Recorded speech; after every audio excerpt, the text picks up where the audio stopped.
Buen día, mi nombre es Alan J. Rojas Armas y hoy les voy a platicar acerca del Deep Learning para la materia de temas selectos de mecatrónica. Antes que nada, me gustaría definir qué es la inteligencia artificial. Como podemos observar, la inteligencia artificial es la subdisciplina del campo de la informática que busca la creación de máquinas que puedan imitar comportamientos inteligentes. Me gustaría recalcar esta parte que dice que busca imitar comportamientos inteligentes. ¿A qué nos referimos con comportamiento inteligente?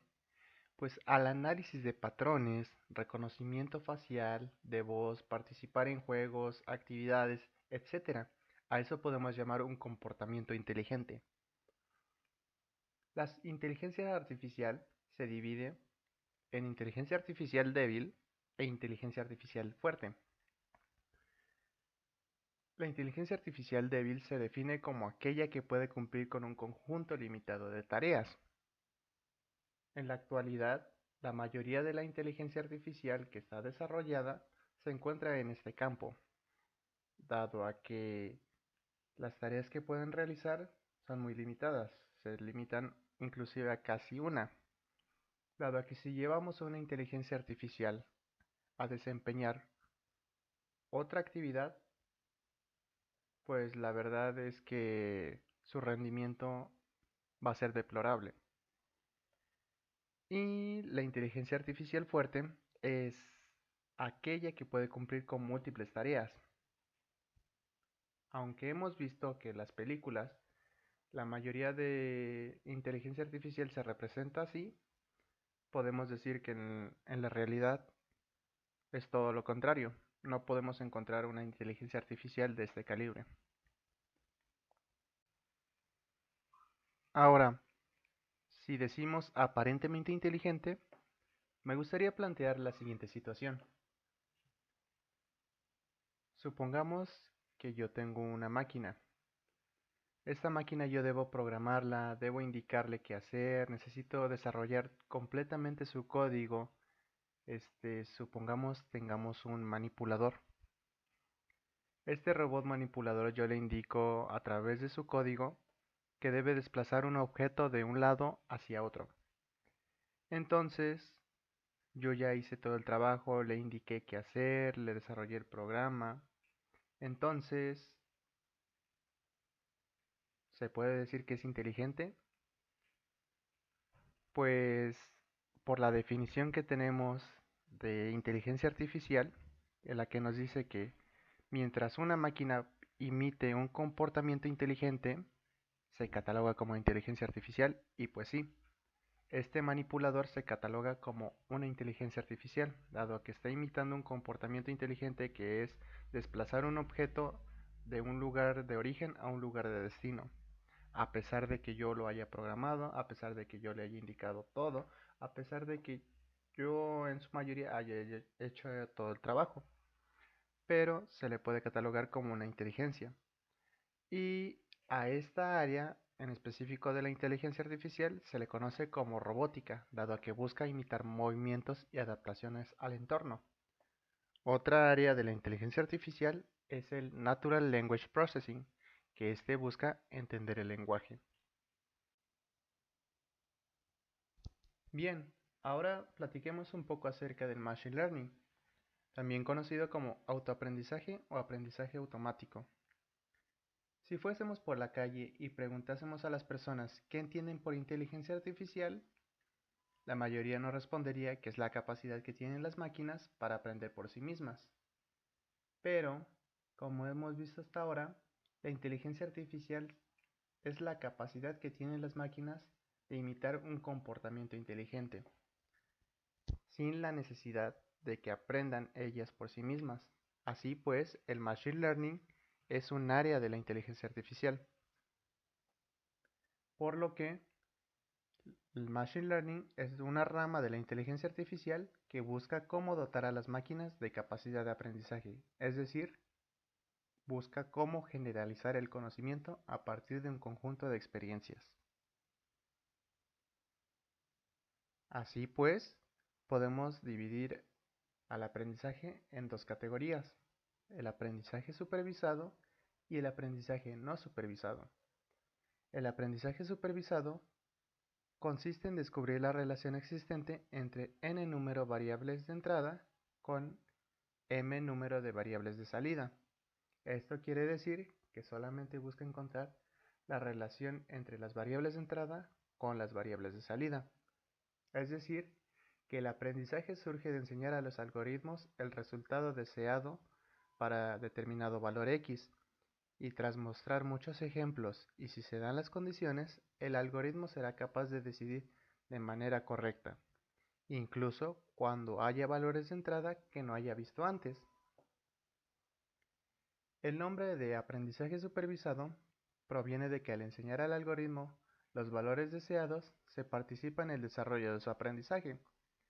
Ahora bien, el aprendizaje no supervisado, esto consiste que es el paradigma que consigue producir conocimiento únicamente de los datos que se proporcionan como entrada, sin necesidad de explicar al sistema el resultado deseado.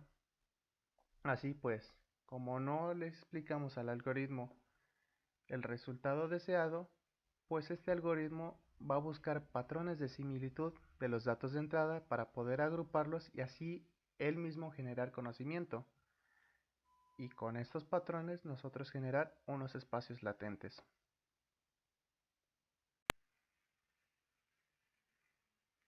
Ahora, vamos a ejemplificar qué es el aprendizaje supervisado. Yo tengo mi sistema con un 0% de conocimiento, es decir, ahora yo le voy a brindar mis variables de entrada. Yo le doy una imagen y le digo que es un gato. Ahora mi sistema aprende y tiene un 14% de conocimiento. Yo nuevamente le doy otra imagen y le digo que es un perro. Mi sistema se vuelve a actualizar y ahora generó un 71% de conocimiento hasta este momento. Nuevamente yo le brindo una imagen y yo le digo que es un gato.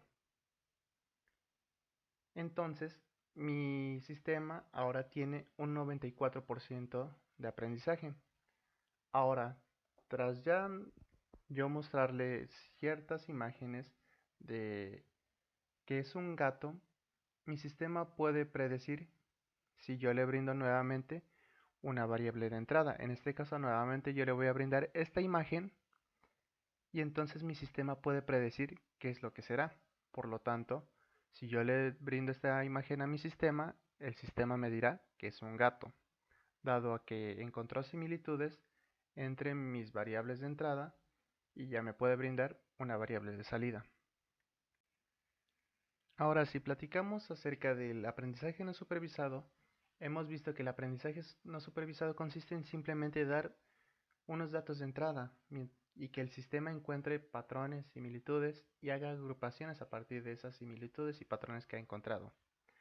Esto quiere decir que no tenemos una respuesta correcta, dado a que el sistema por sí solo va a generar el conocimiento. Esto quiere decir que si yo agrupo estos datos, estos símbolos que yo encuentro en este pergamino, pues pueden haber distintas agrupaciones. Tan solo un ejemplo, pueden haber por lenguaje poligonal o por lenguaje lineal. Y está correcto, dado a que encuentra similitudes de patrones y los agrupa.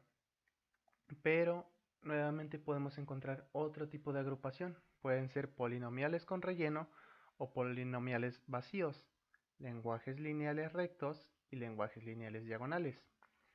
Y a final de cuentas, este conocimiento es correcto, dado que hizo una agrupación a partir simplemente de unas variables de entrada. En eso consiste el aprendizaje no supervisado. Agrupar, catalogar y distribuir la información a partir de cero. Ahora, existen varias técnicas de Machine Learning. Son los árboles de decisión, los modelos de regresión, los modelos de clasificación y las redes neuronales. A lo que nos vamos a enfocar son las redes neuronales. Antes de definir qué es una red neuronal, debemos saber qué es una neurona. Una neurona es una unidad de procesamiento de variables de entrada y que brindan variables de salida. Así pues, ¿qué es lo que hace una neurona? Es la suma ponderada de las variables de entrada para brindar una variable de salida a través de los pesos. ¿Qué es lo que hacen los pesos? Es brindar importancia o brindar un valor a estas variables de entrada. Esto quiere decir que nosotros podemos decir que una neurona es como un modelo de regresión lineal. Como sabemos, el modelo de regresión lineal, a partir de nuestras variables de entrada, nos puede predecir una variable de salida, es decir, un comportamiento a partir de nuestras variables de entrada. Entonces, sí, lo que hace una neurona es que a partir de ciertas condiciones, a partir de ciertas experiencias, pues nos genera un modelo de regresión lineal y nos puede aproximar un resultado. Ahora bien, si decimos que nuestra neurona es semejante a un modelo de regresión lineal, nos hace falta un dato. Y sí, hablo del término independiente, que este término independiente en un modelo de regresión lineal nos dice cuán arriba o cuán abajo se encuentra la recta de regresión lineal a lo largo del eje vertical. En este caso, hablando de una neurona, podemos decir que nos hace falta una entrada. Esta entrada va a ir conectada a un 1 y va a estar representado por un peso B. Ahora bien, que ya tenemos nuestras variables de entrada que nos van a describir la pendiente de nuestra recta de regresión lineal y tenemos nuestro término independiente, podemos decir que ahora sí una neurona es similar a un modelo de regresión lineal. Así pues, lo que hace una neurona es comparar las variables de entrada, establecerles ciertas condiciones y brindarnos unas variables de salida. Esto quiere decir, podemos establecer un ejemplo de que nuestras variables de entrada va a ser nuestra calificación. Nuestro umbral va a ser nuestra calificación mínima probatoria y en este caso el y igual a 0 va a representar que no estamos aprobados y el y igual a 1 va a representar que sí estamos aprobados. Lo llevamos a un caso más ejemplificado. Supongamos que nosotros tengamos un 5 de calificación. Eso es lo que va aquí a catalogar nuestra neurona. Tenemos un 5, lo va a comparar y va a decir, no, pues se encuentra en la primera condición. Es menor a nuestro umbral, que en nuestro caso la calificación mínima probatoria para la mayoría de las escuelas es un 6. Por lo tanto, 5 es menor a 6, sí. Por lo tanto, el alumno no aprueba. En cambio, si fuese un 10, entonces nuevamente lo compara con nuestro umbral que establecimos que es un 6. 10 es mayor a 6, sí. Por lo tanto, el alumno sí aprobó. Ahora, para no estar haciendo esa comparación en la que nosotros tengamos que establecer un umbral, vamos aquí a establecer o apoyarnos de nuestro sesgo. En este caso, nuestro sesgo nos va a ayudar a modificar nuestras variables de entrada. Y con esto hacer una mejor comparación en la que solamente tengamos que establecer si es menor o igual a 0 o mayor a 0. Y con eso poder nosotros establecer nuestras variables de salida. Ahora bien, si ejemplificamos cómo funciona una neurona, podemos tener el siguiente caso. Supongamos que yo quiero pasar un fin de semana perfecto y ese fin de semana perfecto va a ser cuando yo tenga videojuegos y cuando tenga comida. Bajo esas dos condiciones, pues mi fin de semana va a ser perfecto. Mientras que si solamente tengo videojuegos o que solamente tengo comida o inclusive no tengo ninguna, mi fin de semana no va a ser perfecto. Por lo que esas variables las va a estar procesando como entradas y le va a añadir un sesgo, que este sesgo nos va a ayudar a simplemente hacer que nuestra neurona procese que si es mayor a 0 o menor a 0. Entonces, aquí vienen los pesos. Estos pesos lo que nos va a decir es que cuánto va a afectar nuestra variable de entrada para que obtengamos una variable de salida. Y esto quiere decir que nosotros al variar y al probar distintos valores de pesos, vamos a llegar a cierta condición en la que pues vamos a tener mayor a 0 o menor a 0. Y esto quiere decir que solamente ciertas combinaciones de pesos nos van a lograr este tipo de resultados en la que nos diga si es perfecto nuestro fin de semana o no es perfecto nuestro fin de semana. Entonces, tras intentar varios valores durante cierto tiempo, en este caso nosotros obtuvimos que al nosotros obtener un menos 6 en el sesgo, un 4 en nuestra primera variable de entrada que se refiere a los videojuegos y un 5 en nuestra siguiente variable de entrada que se refiere a la comida, pues bajo esas ciertas condiciones podemos obtener que ya obtenemos que bajo la primera condición en la que no tenemos ni comida ni videojuegos, nuestro fin de semana obtiene un menos 6, por lo tanto no es perfecto, porque es menor a 0. Nuevamente, en la siguiente condición nos sigue faltando algo, sigue siendo negativo, por lo tanto nuestro fin de semana no es perfecto. Y la tercera condición, solamente tenemos comida, pero sigue siendo imperfecto, por lo tanto tenemos que hacer que nuestra variable de salida siga siendo menor a 1.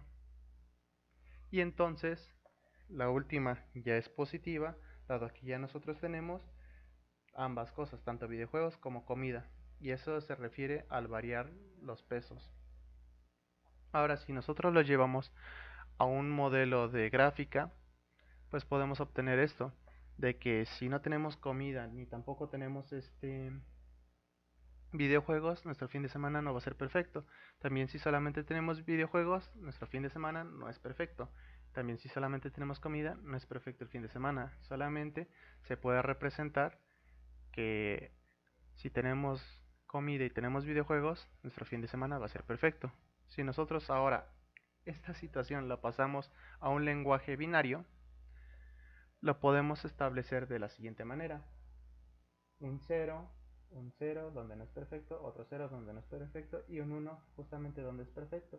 Ahora, si nosotros recordamos, nuestra neurona es un modelo de regresión lineal, por lo que podemos establecer que nuestra neurona va a determinar una recta de regresión lineal y nos va a determinar bajo qué ciertos valores o bajo qué condiciones vamos a obtener un fin de semana perfecto. Así pues, tras haber dado una pequeña explicación de qué es una neurona, podemos hablar de redes neuronales. Las redes neuronales son el conjunto de neuronas interconectadas entre sí para posteriormente compartir información entre ellas. Las redes neuronales también se suelen definir como el conjunto de capas neuronales. ¿Qué es una capa neuronal? Es la agrupación de neuronas que tienen el mismo nivel jerárquico, la misma importancia y que suelen procesar el mismo tipo de información. Así pues, podemos encontrar una clasificación de las redes neuronales, en la que se divide que la primera capa se define como o se le denomina capa de entrada, mientras que la última capa en una red neuronal se define como capa de salida, mientras que las capas que se encuentren entre la capa de entrada y la capa de salida se le denomina capas ocultas. Así pues, si hablamos de redes neuronales, nos lleva a hablar del Deep Learning. El Deep Learning es un tipo de Machine Learning en el que se busca entrenar una computadora para que realice tareas como las que hacemos los seres humanos, como el reconocimiento del habla, la identificación de imágenes o hacer predicciones. En lugar de organizar datos para que se ejecuten a través de ecuaciones predefinidas, el Deep Learning configura parámetros básicos acerca de los datos y entrena a la computadora para que aprenda por cuenta propia reconociendo patrones mediante el uso de muchas capas de procesamiento.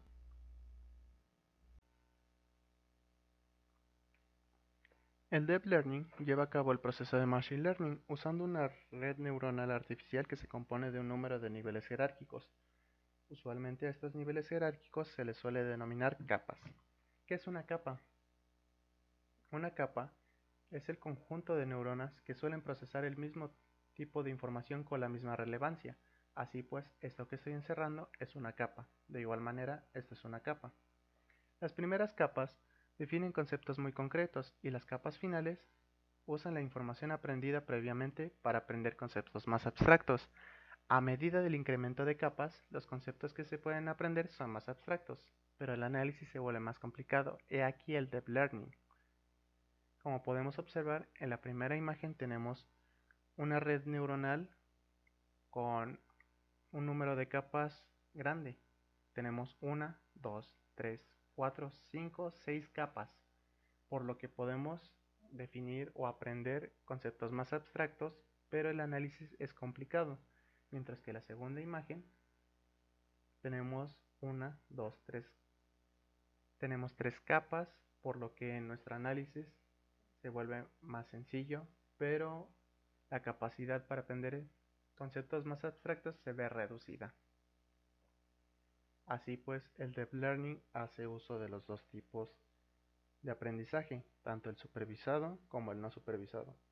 El aprendizaje no supervisado suele encontrarse en las primeras capas, dado que aquí el sistema debe definir, debe encontrar patrones y aprender conceptos sencillos, mientras que si llegamos a las capas finales, aquí requieren de una inteligencia humana que le indique qué es lo que se espera, qué es lo que se requiere, para así hacer un análisis más profundo.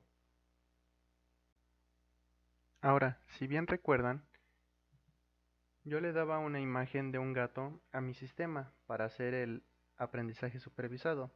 Ahora vamos a hacer ese ejemplo de la imagen del gato, pero aplicado a redes neuronales. Si yo le doy a mi sistema una imagen de un gato, el nivel inicial de una red de Deep Learning podría utilizar las imágenes, o la imagen en este caso, para diferenciar las zonas claras o las oscuras, para saber dónde están los bordes de la imagen. En el nivel inicial, pues se pasaría la información al segundo nivel o segunda capa, que en esta capa se combinarían los bordes construyendo formas simples como una línea diagonal o un ángulo recto. El tercer nivel combinaría las formas simples y obtendría objetos más complejos como óvalos o rectángulos. El siguiente nivel podría combinar estos óvalos y rectángulos formando barbas, patas o colas rudimentarias, y el proceso continuaría y continuaría hasta que se alcance un nivel superior a la jerarquía en el cual la red aprende a identificar gatos. Como hemos visto aquí, se hizo uso del aprendizaje supervisado como el no supervisado. El no supervisado fue en las primeras capas, mientras que el supervisado fue en las capas finales, dado a que se le tuvo que indicar al sistema qué es lo que era un gato para poder hacer esa conclusión. Y aquí lo podemos reducir en un esquema. Las primeras capas suelen usar el aprendizaje no supervisado para identificar patrones, hacer clasificaciones por sí mismos, para así en la siguiente capa generar una combinación de estos conceptos previamente aprendidos, y en la tercera capa se haría una combinación de las combinaciones ya hechas, para en la posterior capa nuevamente seguir combinando, combinando y combinando hasta posteriormente llegar a las capas finales en las que se hace el uso del aprendizaje supervisado, dado que aquí un humano debe intervenir para indicarle al sistema qué es lo que se desea y qué es lo que se requiere. Así pues, esto es un ejemplo aplicando redes neuronales.